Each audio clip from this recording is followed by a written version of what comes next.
Sige po, magandang umaga! Ulitin ko po, good morning! Ayan, gising na po pala kayo. Okay, so, yun po, I'm very happy to be with you this morning. Ngayon po ang huling Sunday ng February. At kasabay po ng, agris po ng panahon, no? Ang tagal-tagal ng January, kasi February, oops, tapos na. Diba? Pero yun po, sa pagkatapos po ng buwang ito, kasabay din po ng pagtatapos ng ating first preaching series. Alam niyo po ba yung title ng ating series? Yung Pillars po of the Early Church. So, hayaan ko na po ang ating preacher na mag-recap ng ating mga nakaraang pillars. Pero ngayong araw po na ito, bibigyan din po natin ang kahalagahan ng prayer o panalangin sa buhay at paglago ng isang Kristiyano. Sige po. Dahil po doon, minayahan ko po kayo na magkaroon po tayo ng sandaling panahon ng katahimikan at panalangin. Lumapit po tayo sa Panginoon para po maihandaan po tayo, bawat isa individually, as we come to Him in worship this morning. So sige po, pwede na po tayo magsimula.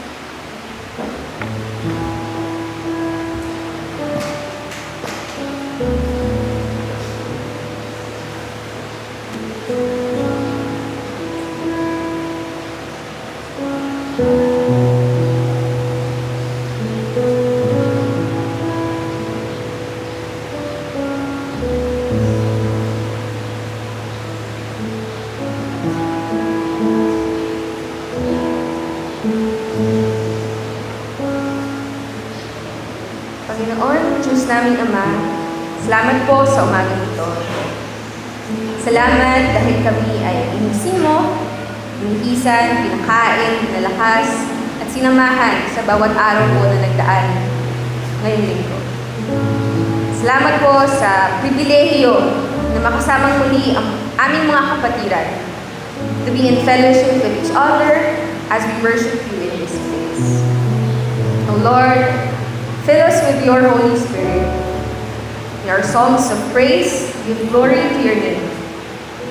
Lahat po ng ito ay dinadalangin namin sa matamis na pangalan ni Jesus. Amen. Tayo po lahat ay magsitayo at samahan niyo po akong basahin ang Psalm 92, 1-4. 1, 2, 3, go! It is good to praise the Lord and make music to your name, O Most High, proclaiming your love in the morning and your faithfulness at night. To the music of the 10-stringed lyre and the melody of the harp, for you make me glad by your deeds, Lord. I sing for joy at what your hands have done. Do we proclaim God's love in the morning and His faithfulness in the evening? Are we glad and joyful for what the Lord has done? Kung opo, kung yes, sabay-sabay po tayo umawit and let us declare God's goodness and awesomeness in our lives.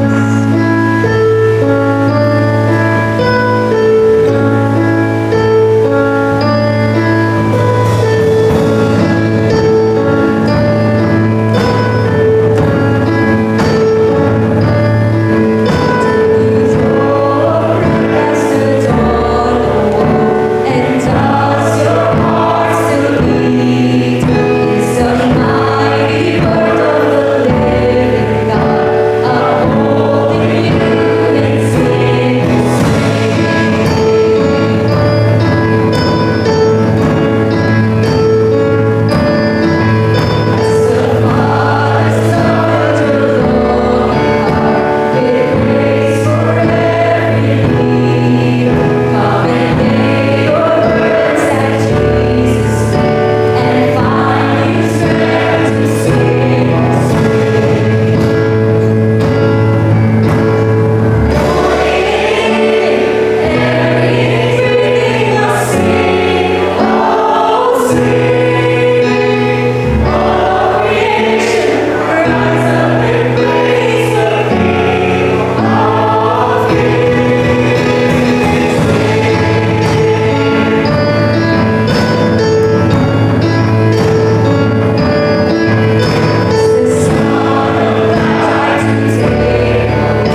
na napakabuti ng ating dakilang Diyos. Sabi po sa awit 136 verse 1 and 2, purihin natin si Yahweh sa kanyang kabutihan, pag-ibig nga'y tunay, laging tapat kailanman. Pinakadakilang Diyos ng mga Diyos ay pasalamatan, pag-ibig nga'y tunay, laging tapat kailanman. Samahan niyo po akong manalangin. Aming dakilang Diyos at Hari ng mga hari, Diyos na buhay at ang katotohanan, aming ihahayag magpakailanman. Kami po ay patuloy na sumasamba at nagpapasalamat. Aming pupunihin pasasalamatan ka araw-araw. Dakila ka po, Yahweh, karapat-dapat na ika'y punihin. Ang kadakilaan mo'y tunay na mahirap namin unawain.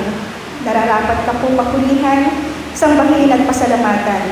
Ang karangalan, kabutihan at kapangyarihan mo po ay aming kinikilala sa aming mga buhay at ng Iglesia ng Lord of Life Christian Fellowship. Tulungan mo po kami may pahilag namin ang mga gawa mo na kahanga-hanga. Ang mga gawa mong makapangyarihan sa lahat ng tao ay aming sasabihin, ikaw ay dakila. Dalangin namin, Panginoon, na maihayag namin ang lahat ng iyong mga kabutihan. Aawitan ka ng may kagalakan ng iyong katuwiran. Aming Yahweh, dakilang Diyos, ang pagmamahal mo sa amin ay puno ng habag. Ang pag-ibig mo sa amin ay wagas. Ang kabutihan mo ay kahit kanino'y hindi nagtatangi. Sa iyong mga nilikha, ang pagkalinga mo sa amin ay namamalagi. Kami po'y magpupuling lahat, o aming Yahweh. Aming kinikilala po ang iyong kaharian ay tunay na dakila at makapangyarihan.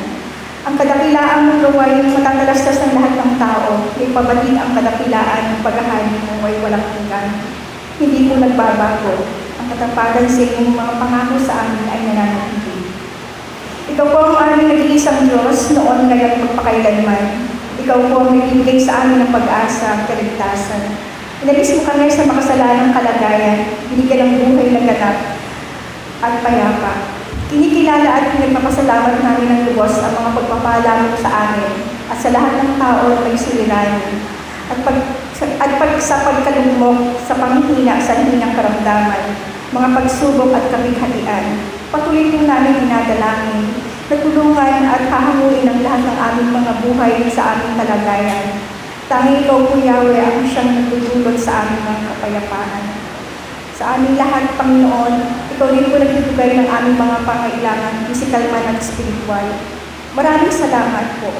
Binibigyan mo kami ng sapat at sapat, hindi nagkukulang. Ano pat ang lahat ay may mga tinatanggap na ikabubuhay. Matuloy ka po aming Yahweh sa lahat ng bagay na iyong ginagawa. Kahit anong gawin ay kalakip ay masagana mong awa, ikaw po ay nakikinig at handang tumulong sa lahat ng tao. Sa sinumang taong pagtawag sa iyo ay tapat at totoo. Bawat kailangan po ng tao ay iyong bibigay ayon po sa iyong kalooban. Tinutulungan ang aming mga pangangailangan. At kung nagigigit, pinahamon kami sa kahirapan. Yung pinili po sila ng lubos ay iingatan, ngunit ang mas na may wawasakin mo at walang mabubuhay. Pulihin ka aming Diyos na si Yahweh. Habang nabubuhay sa ngalan ng banal, kami po lahat ay magbubuhay magpakailanman. Itinulog po namin, natuwaan po ang aming mga puso na magbigay ng totoo at hindi pakitang tao lang. Tulungan po kami na matuwid ang aming motibo sa pagtulong at pagmamalasakit. Hindi nangungutya at hindi naghahangad anumang kapalit. Dalangin po namin ang aming mga buhay maging pagpapala sa mga tao na nangangailangan at nanghihina. Sa aming pamilya, kapatid sa Iglesia at sa aming kapwa. Dakila namin Diyos, itinataas po namin at tulungan mo po kami magkaroon ng busilang na puso. Pagkalooban mo kami ng kalakasan, kabungan at pagpapakumbaba. Katagutin at salisitin mo po ang aming mga puso sa aming pananalangin. Kinikilala po namin na ikaw ang aming Ama sa kalangitan. Nararapat na way maghalian mo po kami at masunod po ang iyong kalooban dito sa lupa tulad ng sa langit. Dinadalangin na bigyan mo po kami ng aming pagkain sa araw-araw at patawarin mo po kami sa aming mga kasalanan, tulad ng pagpapatawad namin sa mga nagkakasala sa amin. At huwag mo po kami hayaang matukso sa isip, sa salita at sa gawa. Iligtas mo po kami sa mga masasamang mula sa mga paninilang ni Satanas. Protektahan mo po kami sa aming mga pananampalataya ay patatatagin ng lubos, sapagkat ikaw po ang aming hari, makapangyarihan at dakilang Diyos, na aming tagapag-ingat at umiibig sa amin. Aming dakilang Diyos, tiyataas po namin ang inyong mensahero sa oras po nito. Patnubayan at samahan niyo po siya ng iyong banal na Espiritu Santo. Tanging inyong makapangyarihang salita ang siyang mangusap sa bawat isa sa amin at maging pagpapala po sa aming mga buhay. Alisin mo po ang anumang hadlang sa aming pakikinig. Tulungan po kami maunawaan ang iyong salita at mensahe para sa aming lahat. Tulungan mo po kami na ito'y maging karunungan na aming maipamumuhay. Maraming salamat po sa biyaya na kami ay nakakalapit po sa iyo. Katagpuin po kami ng iyong mayamang habag na kami ay may kapanatagan at patuloy nagkakatiwala ang lahat. Ang aming church leader, council and deacons, mga ministry, mga coordinators, at lahat ng mga manggagawa, mga misyonero ng Iglesia ng Lord of Life Christian Fellowship. Patuloy mo po pagharian ang lahat ng aming buhay at mga gawain ayon po sa iyong kalooban at kalwalhatian. Pagpalain mo po ang bawat isa ng kagalakan, kaaliwan, kalakasan at karunungan. Pagnubayan at pagpapalain ang lahat ng mga ministeryo ng iyong Iglesia. Gayun din po aming pinagkakatiwala ng lubos ang aming bansa. Sa nalalapit na eleksyon, maging karapat-dapat ang mga magsipagwagi na natanging interes ng sambayang Pilipino ang siyang bigyan ng pansin. Tinataas din po namin ang kalagayan ng aming ekonomiya. Dalangin namin ang kapayapaan at pag-unlad na magkaroon ng masaganang ani ng mga pangunahing produktong pangangailangan ng mga tao. Mula sa kaharian mo, Panginoon, tulungan mo kami, Father God. Lalo tigit, Panginoon, na makatayo kami mula sa kahirapan, sa hinang pagkalugmok sa mga nakaraang pangyayari ng pandemya. Dinadalangin po namin ang tulungan ng aming mga namumuno, pagkalooban ng pusong mahabagin, matuwid na katuwiran, at mabuting karunungan na may gabay na makapangyarihan sa itamo. Aming dakilang Diyos, amin din po dinudulog ang buong mundo na lugmok sa kasalanan. Kami po ay dumadalangin sa iyo, inyong pong kahabagan ang sangkatauhan, na magkaroon ng pagkakataon pagsisihan ang mga kasalanang nagawa laban sa iyo. Dalangin po namin, Ama, makilala at matagpuin ang Panginoon Jesus at magkaroon ng personal na relasyon upang makamit din, Panginoon, ang kaligtasan ng sangkatauhan at ng buong mundo. Maihayag ang iyong kadakilaan, ang iyong katotohanan at kapangyarihan. Na ikaw ang aming Diyos na buhay na nagmumula sa aming mga kaligtasan. Purihin ka, aming dakilang Diyos, sa umagang ito. Tinataas namin ang lahat sa iyong Panginoon. Aming dinadalangin ang lahat po ng ito ay lubos-puso kaming nagpapakumbaba. Ipinagkakatiwala na mangyari po ayon po sa iyong kalooban. Naingat po namin binabalik makapangyarihan sa pangkapangyarihan pangalan ng Panginoong Jesus at sa patnubay ng banal ng Espiritu Santo. Amen. Amen. Amen. Please.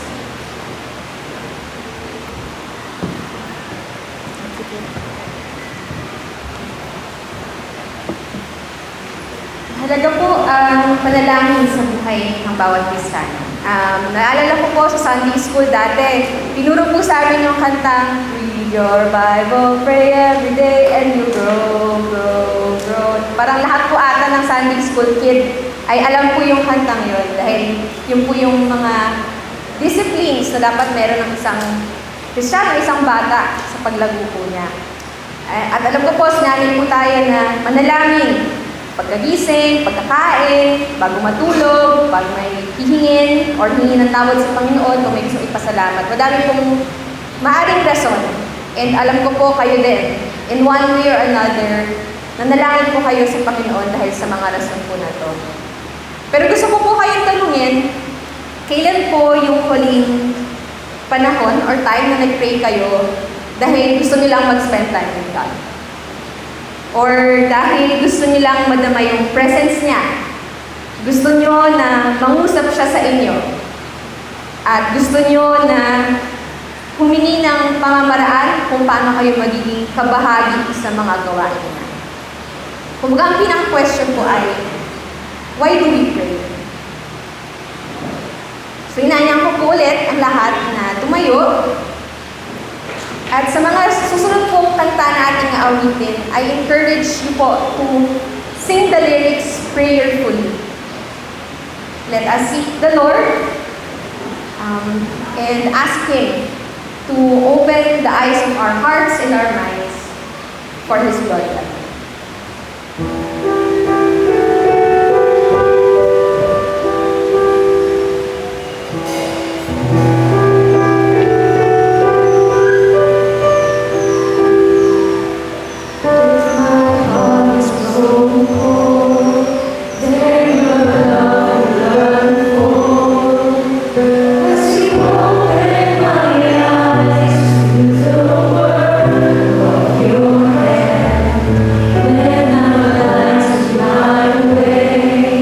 May your spirit will pray. As you open my eyes to the work of your hand. As you open my eyes to the work of your hand. Oceans will fall, nations stumble. At the whisper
Magandang umaga po sa... Magandang umaga po. Yes, ating lahat. Narinig niyo po ng ayos. Pagin po ni Riel kanina na tayo ay nasa isang series na nag-start ng February. No? Yung 4 pillars of the early church. Yung 4 na devotion kung meron ng unang iglesia para mapanatili yung kanyang paglago. Nauna na tinakal sa atin dito ang Tokyo, kahalagahan ng pag-alala ng sacrifice ng Panginoong Jesus. Yung pagliligtas sa ginawa niya. At yun yung communion sa Acts 2:42 hanggang 47. No? Tapos nag-skip tayo kasi nag-anniversary tayo February 9 sa 2021 ng ating naging text at topic. Pero nung last Sunday, February 16, si Tito Raf ay inilahat niya yung kahalagahan ng salita ng Diyos sa ating buhay o sa ating community. At binigyan niya ng tingin yung mga dahilan bakit kagamit-gamit yung salita ng Diyos. Ngayon po, pupunta tayo sa pang-apat panghuli. Hindi na natin matakal yung fellowship. Pero pupunta tayo sa pang-apat panghuli, yung kahalagahan ng panalangin para sa unang iglesia. At ang gagawin natin, babalikan natin yung ano ba tinuro ni Jesus sa kanyang mga disciples nung lumapit sila sa kanya tungkol sa panalangin. Pero, tanong ko po sa inyo, natatandaan niyo ba yung first time na natutunan yung manalangin, sinubukan yung manalangin? Natandaan niyo po? Kung first generation Christian kayo dito sa iglesia na to, at exposed kayo sa isang religious family, siguro hindi naging mahirap yung transition. Wala, nung hindi pa kayo Christian, nung naging Christian kayo. Kasi meron na kayong somehow exposure. Pero nung bata kayo, no, ang example at model na sinundan nyo ay yung kung paano nanalangin yung mga magulang. Tama?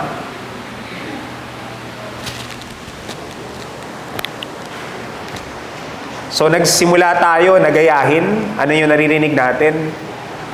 Kung natatandaan nyo, nag-start tayo mag-pray sa pagkakain tayo, pinaglilid tayo unti-unti ng ating mga magulang.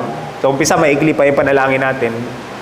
Hanggang na natuto tayong manalangin, na-disciple tayo, at lumago tayo sa ating pananampalataya sa pamagitan ng panalangin.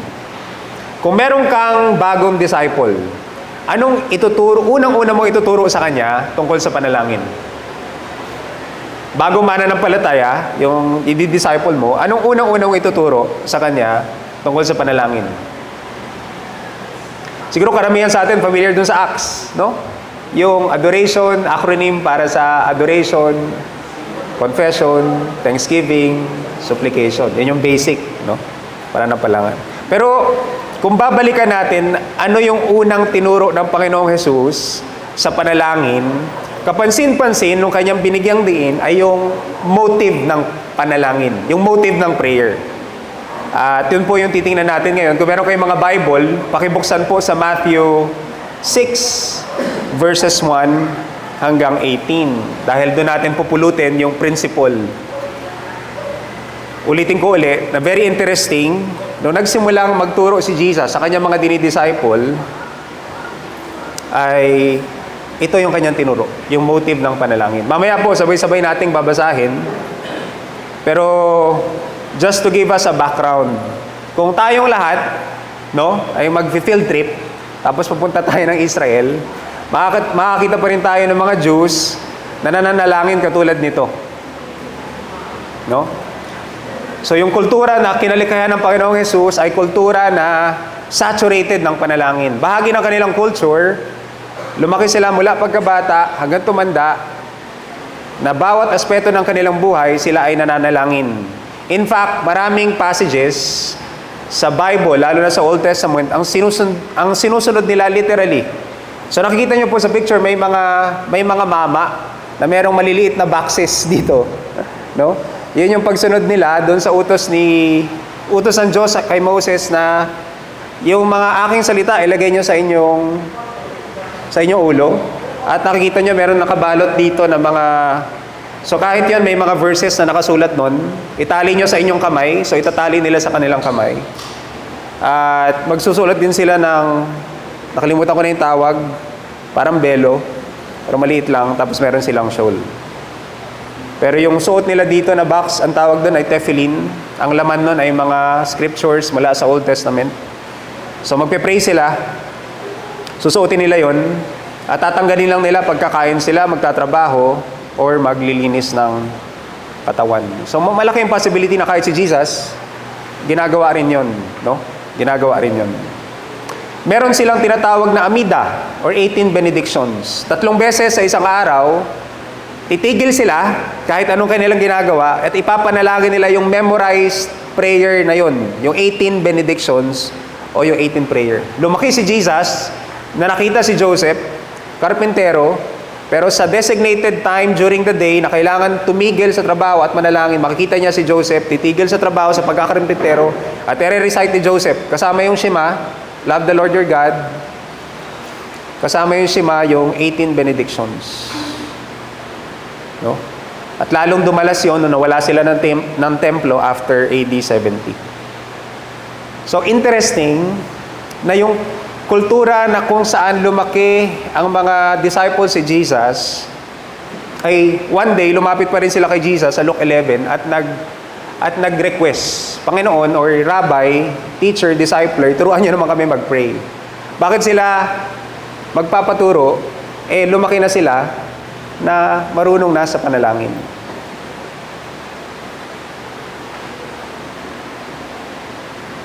Yun po yung background at context. At kung titingnan natin sa ating babasahin, Matthew 6, no, 1 to 18, makikita natin ito na yung essence ng 1 to 18. In God's kingdom, the motive of prayer is more important than the means of prayer. O kanina, nung tinanong ko kayo, madalas, ang itinuturo natin sa ating disciple ay yung paraan ng panalangin. Ano ang sasabihin? Yung means ng prayer. Pero kay Jesus, nagsimula siya sa pinakamahalaga sa Kanya, yung motive ng prayer. Kaya kung babasahin po natin, no, ang sabi, no, sa 6.1, pwede po tayong tumayo lahat, samahan niyo ako. Babasahin ko yung 6.1 hanggang 18. No, sundan niyo po ako sa pagbasa, Matthew 6. Matthew 6.1. Lalaktaw ako, pupunta ako agad sa verse 5. So sundan niyo po ako, Matthew 6.1. Tiyakin ninyo na ang paggawa niyo ng mabuti ay hindi pakitang tao lamang. Kung hindi, ay hindi kayo tatanggap ng gantimpala mula sa inyong amang nasa langit. Verse 5, talon po tayo. Kapag kayo'y nananalangin, huwag niyong tularan ang mga mapagkunwari. Sapagkat gustong-gusto nilang tumayo at manalangin sa mga sinagoga at sa mga panulukan ng mga lansangan upang sila'y makita ng mga tao. Tinitiyak ko sa inyo, natanggap na nila ang kanilang gantimpala. Subalit kapag mananalangin ka, pumasok ka sa iyong silid, isara mo ang pintuan at manalangin ka sa iyong amang hindi nakikita. At gagantimpalaan ka ng iyong ama na nakakakita sa mga lihim na bagay. 7. Kapag kayo ay nananalangin, huwag niyong daanin sa maraming salitang walang kabuluhan, na tulad ng mga ginagawa ng mga hintil, sapagkat akala nila ay pakikinggan sila dahil sa dami ng kanilang sinasabi. Huwag niyo silang tularan, sapagkat alam na ng inyong ama ang kailangan niyo bago pa man kayo humingi. Manalangin kayo tulad nito, Ama naming nasa langit, pakabanalin nawa ang iyong pangalan, dumating nawa ang iyong kaharian, matupad nawa ang iyong kalooban dito sa lupa ng sa langit. Bigyan mo po kami ngayon ng aming pagkain sa araw-araw. Patawarin mo po kami sa aming mga pagkakautang kung paanong nagpatawad kami sa mga nagkakautang sa amin. At huwag mo kaming pabayaan sa panahon ng pagsubok, sa halip ay iligtas mo po kami mula sa masama. 16, verse 16. Kapag kayo ay nag-aayuno, huwag kayong magmukhang malungkot gaya ng mga mapagkunwari. Sapagkat pinalulungkot nila ang kanilang mga itsura upang mahalata ng iba na sila ay nag-aayuno. Tinitiyak ko sa inyo, natanggap na nila ang kanilang gantimpala. Sa halip, kapag ikaw ay nag-aayuno, mag-ayos ka ng buhok at maghilamos ka. verse 18, upang ang pag-aayuno mo ay hindi makita ng iba, maliban ng iyong amang hindi nakikita, at gagantimpalaan ka ng iyong ama na nakakakita sa lihim. Manalangin po tayo, panandalian.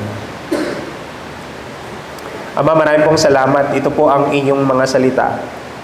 At gusto naming lumago at kalooban mo na lumugo kami sa aming buhay panalangin. Kaya tulungan mo kaming mapakinggan anong gusto mong ituro. Bagay na naituro mo na sa iyong mga alagad, pero mga katotohanan na dapat pa rin namin mapakinggan, mapaalalahanan, at dapat naming sundin. Pagpalain mo po, Panginoon, ang iyong salita ngayong umaga, lalo po sa bawat isa na nandito at makakapakinig nito. Ito po ang aming panalangin sa pangalan ni Jesus. Amen. Makakaupo na po tayo.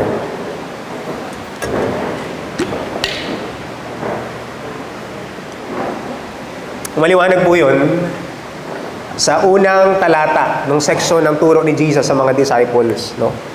At nagsimula itong section na to na bumaba si Jesus sa isang bundok, maraming tao, pero tinawag niya sa kanya yung kanyang mga disciples at nagsimula siyang magturo mula chapter 5 ng Matthew hanggang chapter 7. So ang kausap niya dito, maliwanag ay kanyang mga disciples.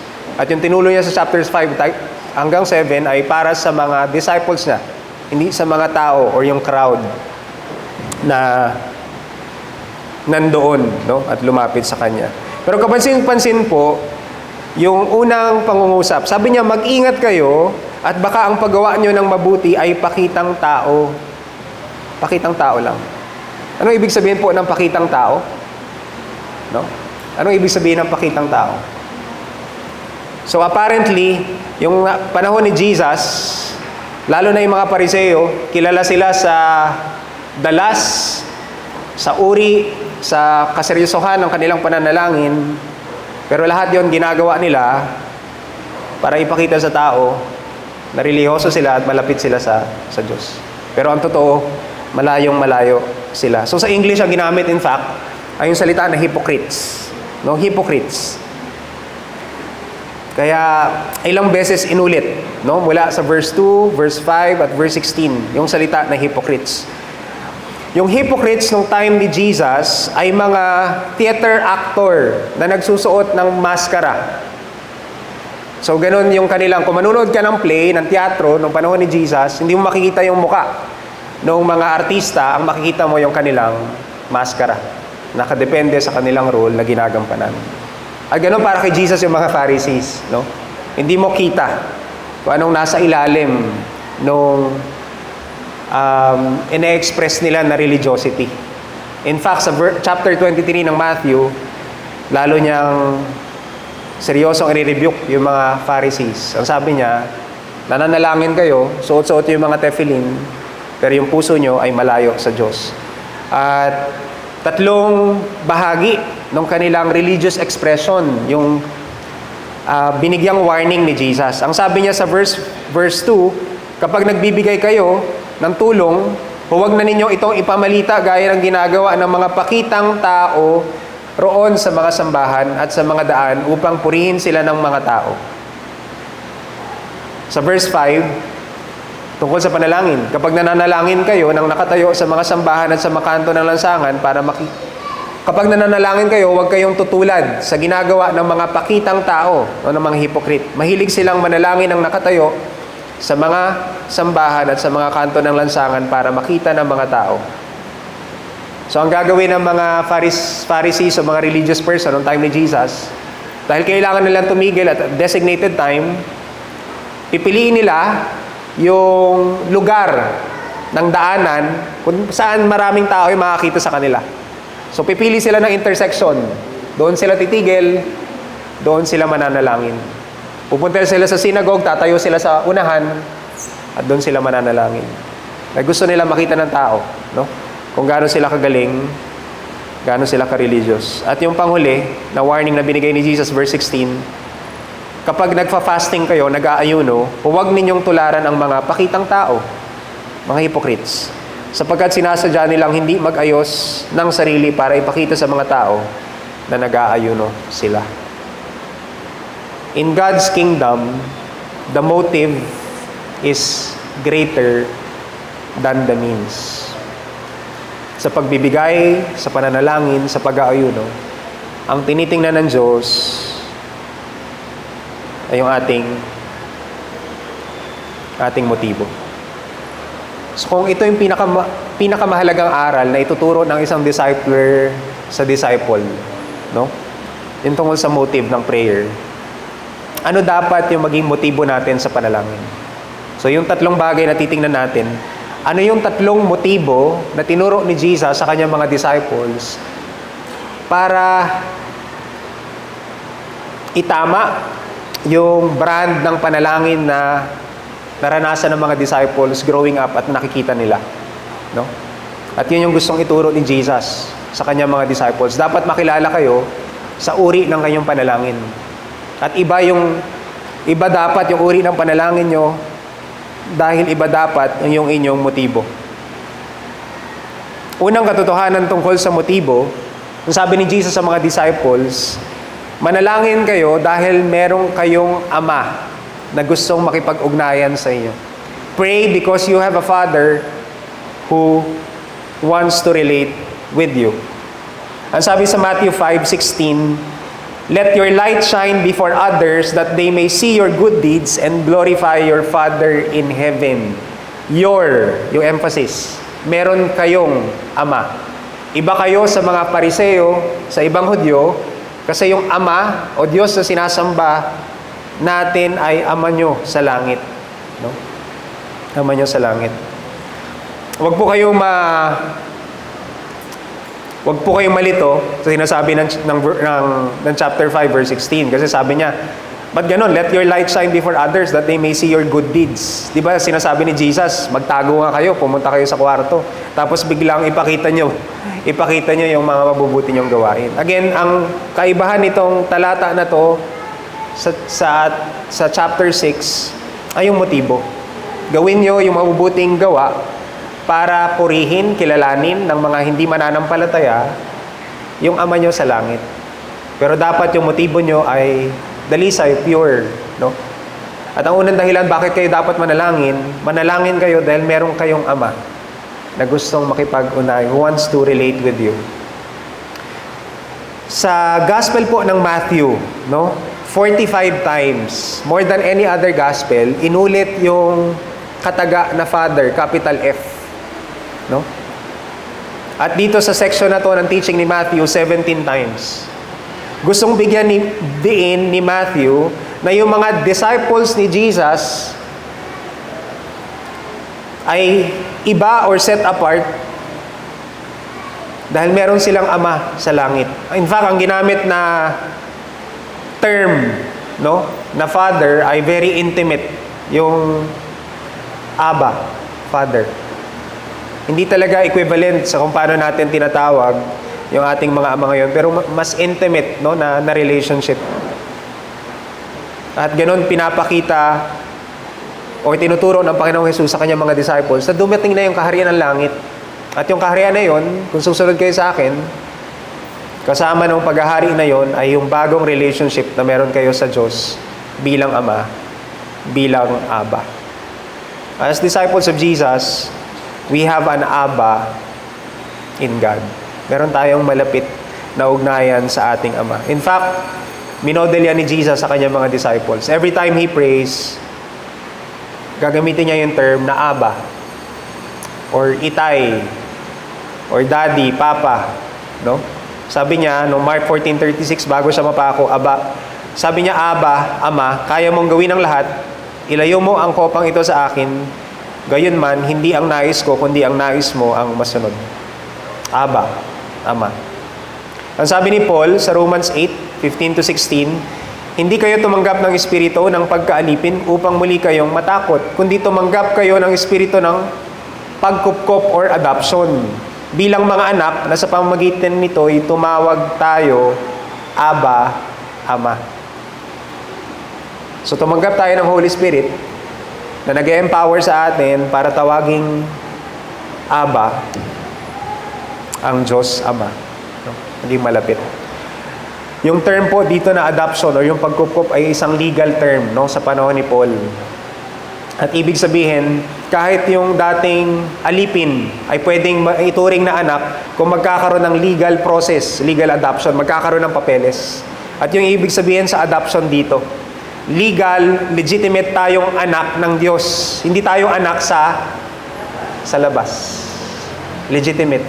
In fact, tagapagmana tayo ng kanyang kaharian. So lahat ng pagmamayari niya, mamanahin natin. At yun yung isang evidence proof na tayo ay legitimate. No? Pagmana. Sabi ni Paul sa mga taga-Galatians, kayo ngayon ay mga anak na ng Diyos. Isinugo niya ang espiritu ng kanyang anak. Ang espiritong sumisigaw sa ating mga puso, Ama, aking Ama. Bakit natin pwedeng tawaging Ama? No? Ang Diyos, dahil yung Holy Spirit na kay Jesus ay yung parehong Holy Spirit na bigay ni God sa atin at nag-enable sa atin na tawaging Diyos ang ating Ama at makipag-relate sa Kanya bilang isang anak sa kanyang Ama. Alam ko hindi na po bago itong katotohanan na to, pero ang mahalagang tanong sa atin, no, hindi lang mga discipler kundi disciple, na ipapamuhay ba natin yung ganitong uri ng relationship na meron tayo sa Diyos, no? Siguro sa kultura natin, malakas yung influence na very transactional yung ating relationship sa Diyos. Kung lumaki ka sa isang religious family, alam natin kung para saan yung simbang gabi. Tama? Kung meron kang wish or prayer request, para mangyari yon, kailangan mo makumpleto yung 9 na simbang gabi at masasagot yung iyong panalangin. Meron tayong mga prescription prayers. Pag nagkasala tayo, lalapit tayo sa pare, tapos magpe-prescribe yung pare, itong ipanalangin mo, 7 ganito, 3 ganito, mapapatawad yung kasalanan mo. At kahit mga Kristiyano na tayo, nare-reflect pa rin yung nakasanayan, no, na nare-reflect sa ating culture na very transactional. Kailangan maganda muna yung panalangin natin. Conscious tayo pag natap tayo sa pagpe-pray, kakabahan tayo agad, iisipin natin agad ano yung mga salita na gagamitin ko sa pagpe-pray. No? Mag-i-English ba ako, magtatagalog? Pero sa Diyos ang mahalaga ay yung ating motibo. At yung motibo na yon nakatungtong sa relationship natin sa Kanya. Yun yung tuntungan, yun yung anchor. Kami po ay lumaki na hindi nasanay or sinanay ni tatay at ni nanay na hihingi ng pera kapag lalabas kami ng mga kaibigan. So, bilang na bilang lang sa daliri na makakalabas kami ni Hana kasama ng mga kaibigan namin sa school. At hindi kami maglalakas loob na lalapit kay tatay, kay nanay, hingi ng pera dahil lang lalabas kami. No? Binibigyan kami ng pera, lalo nung high school, bilang allowance, pero hindi kami humihingi dahil lalabas kami yung term natin nun na maglalakwat siya, no, kasama ng mga kaibigan. So hindi ko makalimutan yung isang beses na high school na ako noon, sa Lagro kami nakatira, no, nagre-rent pa kami ng bahay sa Lagro. Magkakaroon ng reunion yung aming elementary batch, magkikita sa isang mall. Hindi ko alam kung anong sasabihin sa mga kaibigan ko kasi wala akong pera. No? At nalaman ni nanay. Si nanay yung nagsabi kay tatay. Nagulat na lang ako. Lumapit sa akin si tatay, may mga tigbe-20 pa yata yung binigay niya. Kasi maraming 20 yung... Hindi ko makakalimutan. Kasi bihirang-bihira na mangyayari yun.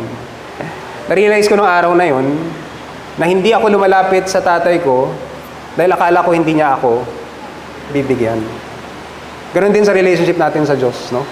Malilimitahan yung ating ugnayan sa Diyos kung paano natin siya nakikilala. Pero meron tayong ugnayan sa Kanya. At kailangan nating ituro yon sa ating mga disciple. At para maituro natin yon, kailangan mo nating ipamuhay yon sa ating buhay. Sa mga magulang na nandito ngayon, kayo ang unang modelo ng inyong mga anak sa panalangin. Pinapakita nyo sa mga anak nyo kung gaano kayo kalapit sa Diyos sa pamamagitan ng inyong panalangin. Kaya napakahalagang modelo nyo. Napakahalagang modelo. Kung hindi kayo lumaki sa isang Christian family, pwede kayong matuto mula sa isang discipler or spiritual mentor. Pero just the same, reflection kayo ng katotohanan na naging Christian tayo, nagkaroon tayo ng ugnayan, relationship sa Diyos. Unang truth about motive, nananalangin tayo dahil meron tayong kaugnayan, no? Sa Diyos, sa pamagitan ni Kristo. Pangalawang dahilan, dahil lang motive, nananalangin tayo dahil meron tayong Ama na namumuno. We pray because we have a Father who reigns. At litaw na litaw yung katotohanan na to sa unang bahagi ng panalangin, model prayer na tinuro ni Jesus sa kanyang mga disciples. Ang sabi niya, Our Father in heaven, hallowed be your name, your kingdom come, your will be done on earth as it is in heaven. Your name, your kingdom, your will. No? Kaya kung magsisimula tayo sa panalangin, kailangan nating bigyang diin ito. Kalahati ng occurrences, sabi ko kanina, 45 times sa Matthew, kalahati nun ay modified ng in heaven. Binigyan din niyo ni Matthew sa kanyang gospel na yung Ama natin ay nasa langit, naghahari sa langit. Na mahirap matanggap, kanina galing tayo sa katotohanan na very intimate yung Diyos. Tapos ngayon sasabihin natin na naghahari siya sa langit. Parang ang layo-layo niya. Pero hindi po yun yung ibig sabihin. Yung expression na Father in heaven ay isang metaphor. Pag titingin tayo sa langit, alam natin na yung langit mas mataas sa atin. Ang langit ay nasa lahat ng lugar. Kahit saan tayo lumingon, andun ang langit. No? Nasa ilalim tayo ng langit at napapaimbabawan tayo ng langit. Ganon din ang ating Diyos Ama. No? He is above and beyond every category in our imagination. At siya, Diyos na nasa langit, ay sovereign at all powerful. No? So yung ating Ama ay namumuno at makapangyarihan. At yun yung essence. No? Kung hihimayin natin yung unang bahagi ng Matthew 6, yung model prayer para sa mga disciples si Jesus, yun yung essence ng panalangin. Ang sabi nila, Father in heaven, we pray that your name will always be kept holy. No? Sambahin nawa kayo ng mga tao. Sambahin nawa kayo. O yung pangalan nyo, nawa ay palaging maging katangi-tangi. No? Unang motibo natin sa panalangin ay dapat mabigyan ng kaluguran at honor yung pangalan ng ating Diyos, Ama. We must honor God's name at yun dapat yung maging ultimate motive natin. Katulad nung talata na binasa ko kanina sa chapter 5 verse 16, that they may see your good deeds and glorify your Father in heaven. Be perfect therefore as your heavenly Father is perfect. So we pray to honor God's name. Pangalawa, we pray, sabi ni Matthew 6:10, Our Father in heaven, we pray that your kingdom will come. Naway magsimula o manatili ang iyong pagkahari. Isang katotohanan na gustong ituro ni Jesus sa kanyang mga disciples ay dumating na yung kaharian ng Diyos. Dahil dumating na yung Messiah, yung hari. No? Pero kailangan ipanalangin dahil hindi instant yung magiging proseso ng paghahari ng Diyos sa lupa. So mahalaga na ipanalangin na yung paghahari na yon na dila ng Panginoong Hesus sa puso ng bawat kanyang tagasunod ay manatili at mag-expand. Alam natin po yung nangyari sa Genesis, no? Genesis chapter 3, sinira ng kasalanan yung ugnayan na meron tayo sa Diyos. At tinanggal tayo ng kasalanan, si Adan, si Eva tinanggal mula sa paghahari ng Diyos, no? Dahil sa kasalanan. Yun yung gustong ibalik ng Panginoong Jesus at yun yung essence ng panalangin. Maibalik yung paghahari ng Diyos at isang paraan para mapagpatuloy yung paghahari na yon ay masunod yung kanyang kalooban. Kaya bahagi ng panalangin, hindi lang ang iyong pangalan, ang iyong kaharian, pati ang iyong kalooban dito sa lupa, pati sa langit, ay maganap. Maganap. Praying is to submit to God's will, not bend His will to ours. Nananalangin ba tayo para sundin yung kalooban ng Diyos o masunod yung kalooban natin? –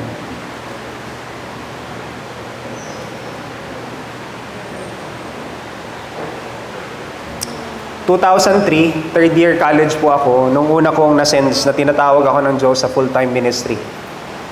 So, freshman pa lang ako ng college, pinapanalangin ko na, Panginoon, anong plano mo sa akin pagka-graduate ko?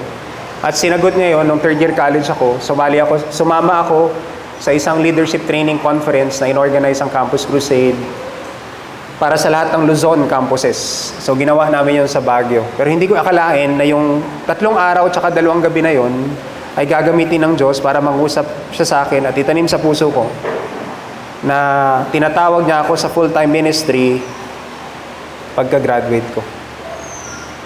So, naging maliwanag yon sa akin, full-time.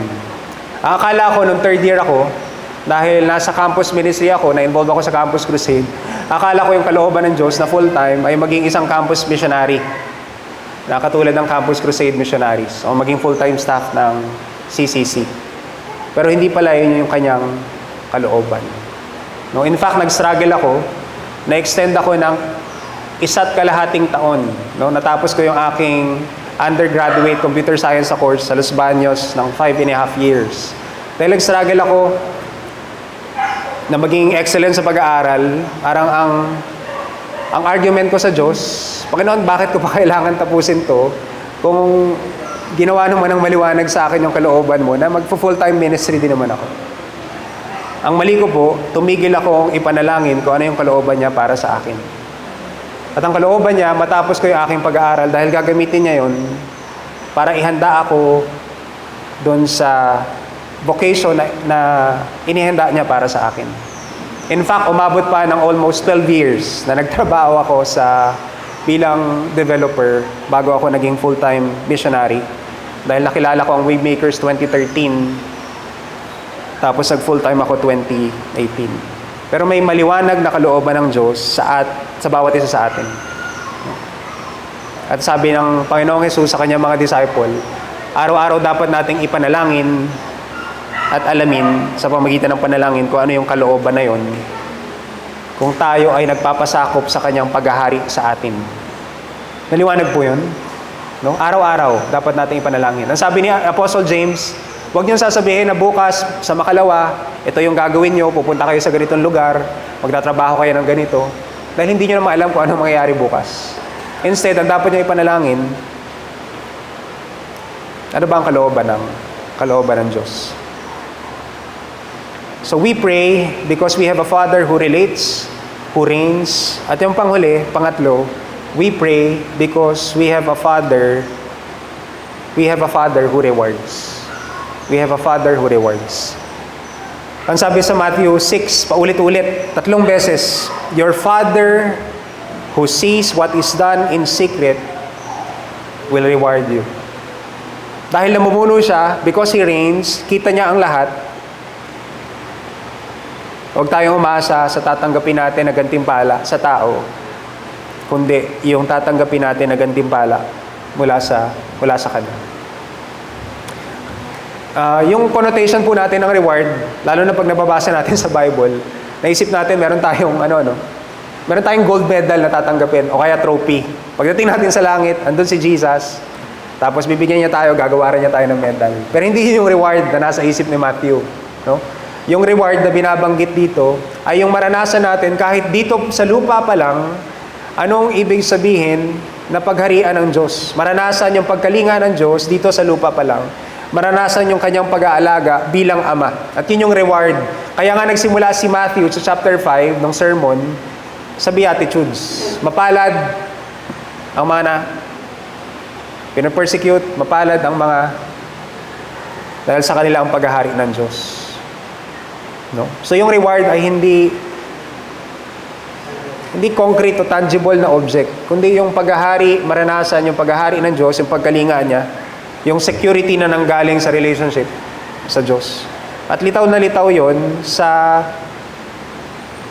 ikalawang bahagi ng panalangin. Ang sabi niya, bigyan mo po kami ngayon ang aming pagkain sa araw-araw. Alam natin na itong prayer na to, na minodel ni Jesus, ay meant to be prayed daily, o bawat araw. Kasi sabi niya, pagkain sa araw-araw. Yung enough lang para today. Yung enough para magtiwala pa rin kami sa'yo kinabukasan. Kaya bigyan mo po kami.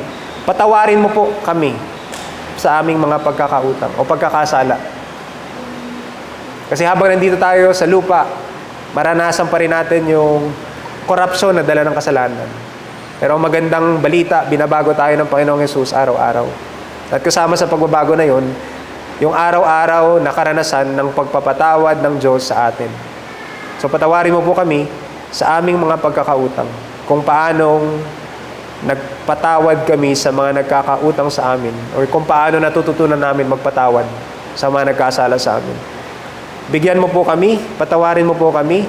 Huwag mo po kaming pabayaan sa panahon ng pagsubok o test. Kasi araw-araw humaharap tayo sa pagsubok at sa test.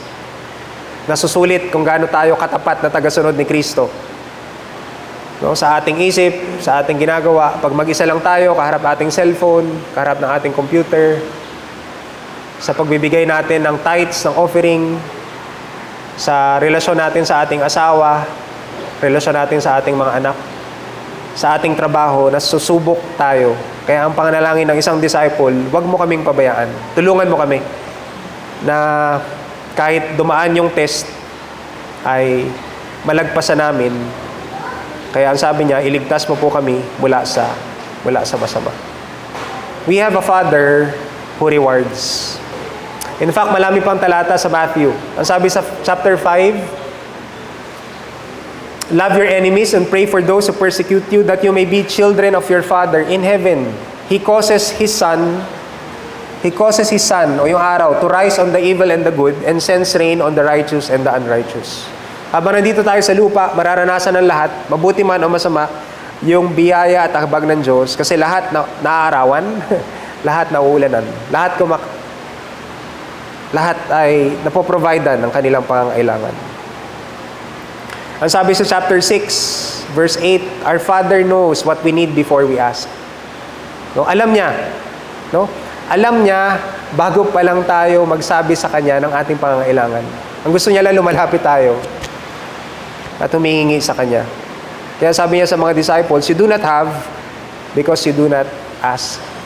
No? Pero gusto ko na lalapit kayo sa akin at maranasan niyo yung provision na nanggagaling sa akin.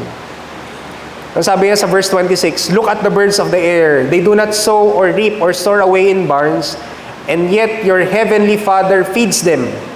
Are you not much more valuable than they? Ang sabi niya, huwag kayong mag-alala. Anong kakainin nyo, anong susuot nyo? Kasi mas mahalaga pa kayo sa mga ibon na pinapakain ko. O mga bulaklak na dinadamitan ko. Sa chapter 7:11, ang sabi niya sa mga ama, kung kayo nga, alam nyong magbigay ng mga magandang regalo, o mga regalo sa inyong mga anak, paano pa ang inyong ama sa langit? So, hindi lang yung pangangailangan natin yung binibigay ng Diyos, kahit yung mga bagay na na-enjoy natin, na-desire natin, mga wants natin, no? Ay nararanasan natin dahil sa Kanyang kabutihan.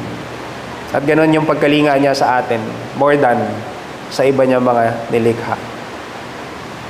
Kaya ang sabi sa James, ang bawat mabuti at ganap na kaloob ay nagmumula sa itaas, mula sa Ama na lumikha ng mga tanglaw sa kalangitan. Hindi siya nag-iiba o nagdudulot man ng anino dahil sa pagbabago. Habol po ako kasi February pa naman. Valentine's. Nahuli nyo lahat. Bago ko nakilala si Riel, meron akong dalawang... Wala pa po. Umpisa pa lang.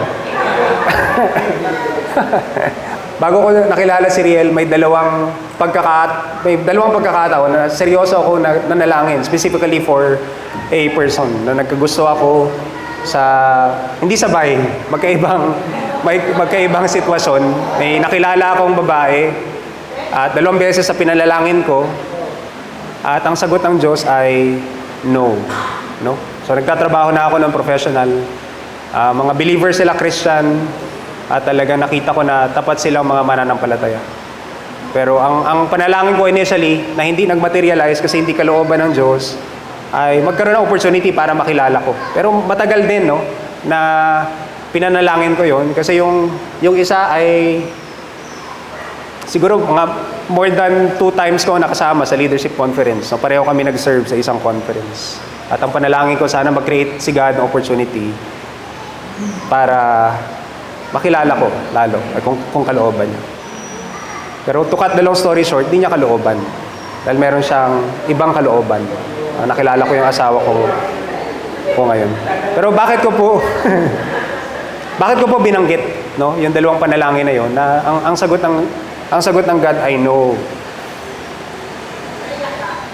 Medyo masakit. Merong kirot. Kasi nung nalaman ko na no ang sagot ng Diyos, pareho ko nalaman na engaged na sila sa na makapangasawa. So medyo may sakit ng konti kasi siguro dahil nag-invest ka rin emotionally, no? Pero ang hindi ko po maipaliwanag na naranasan ko din ay yung kapayapaan na galing sa God. At yung kagalakan ko ay sumagot ang Diyos sa panalangin ko.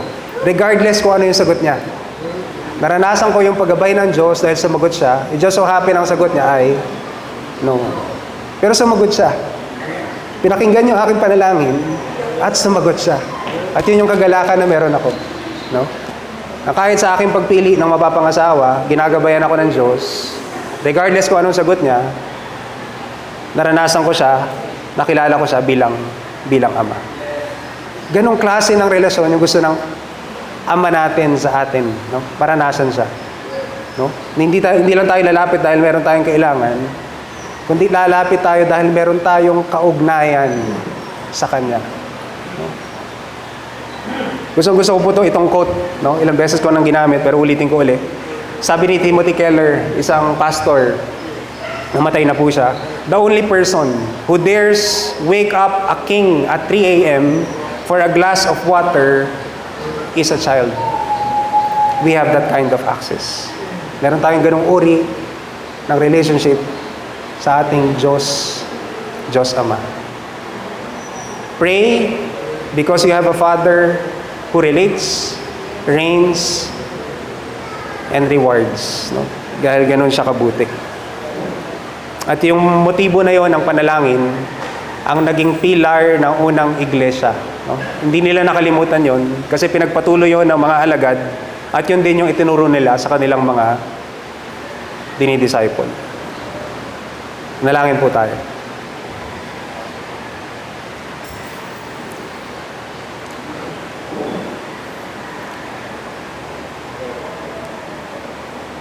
Panginoon na aming Ama na nasa langit, marami pa kaming dapat matutunan at dapat ikalago sa aming buhay panalangin. Pero salamat sa paalala mo na hindi ka nakatingin sa dalas, sa dami, sa haba ng mga salita na ginagamit namin sa panalangin, kundi nakatingin ka sa aming mga puso. At alam mo kung nasaan kami, lalo na in terms of our relationship, our following Jesus. So tulungan mo kami, Panginoon, na patuloy na maging katulad ni Jesus sa aming panalangin. Palagi mong ipaalala at i-remind sa amin sa pamamagitan ng Holy Spirit, bakit ba kami nananalangin? Bakit kami lumalapit? Nananalangin ba kami dahil gusto naming lumalim yung aming relationship sa iyo? Lumago sa pagkaunawa ng paghahari mo at ganoon din sa kabutihan mo sa amin. Tulungan mo kami, Panginoon, na yun yung panghawakan na katotohanan. At mas maging bold, mas maging confident bilang mga anak mo na lumapit sa iyo. At maranasan, ma-enjoy ka sa panalangin. Salamat po sa iyong salita. Pinupuri ka namin, sinasamba sa pangalan ni Jesus. Amen.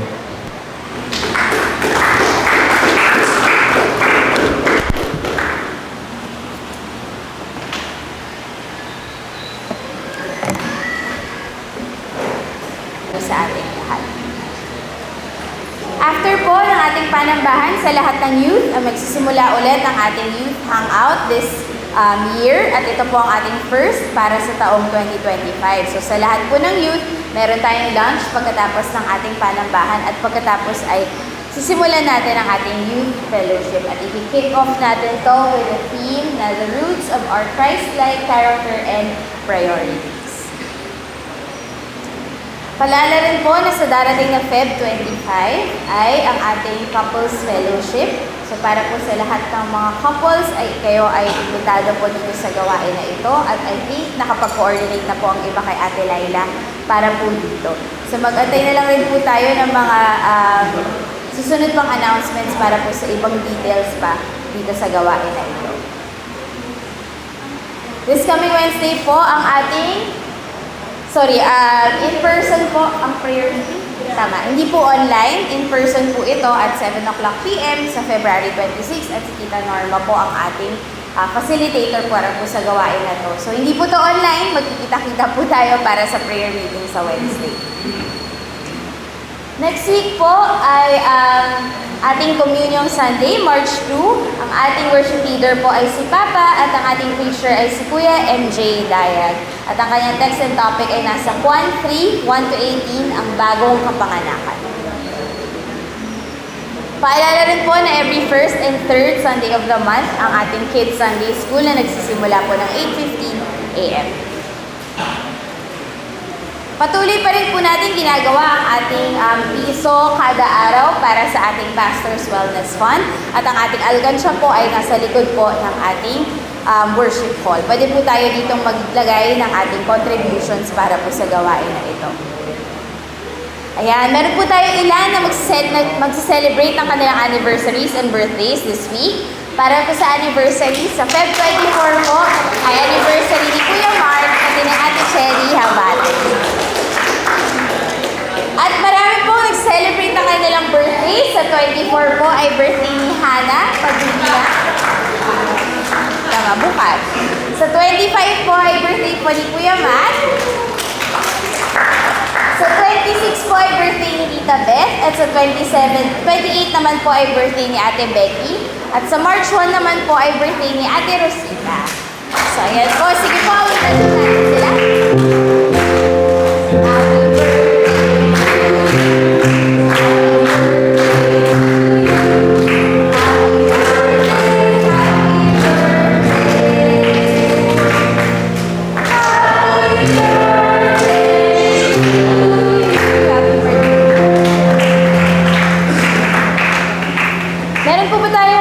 Visitors, parang mukha naman kung wala ako nakikitang first time visitor, pero mamaya po ay magkamayan po tayong lahat, pagbatian bago mag-iwa-iwalay.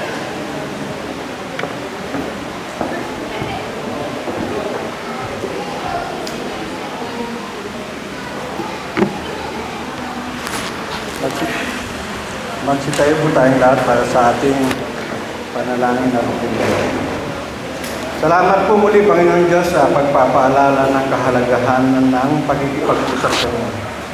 Salamat na may isama kami pwede namin itulugan ang aming pagpuri pasasalamat sa aming mga buhay. Salamat na mayroon kaming Diyos Ama na pwede ilapit ang aming mga pinagdadaanan.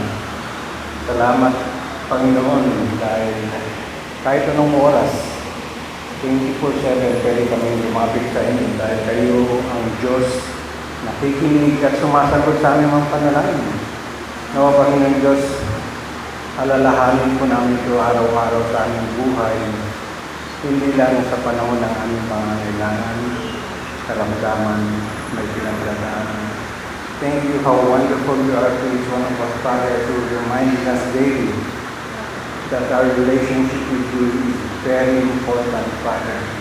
Now make time to talk with you in our daily lives, in goodness, in bad times, in whatever situation in our life.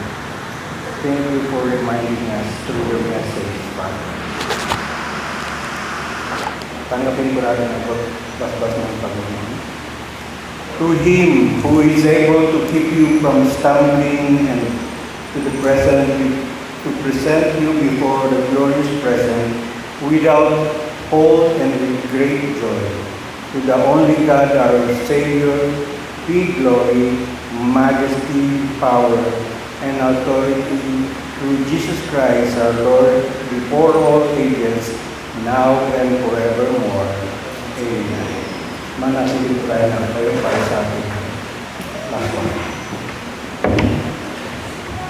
So, para mo sa ating huling awit, let us sing to the King of Kings, who is our Father.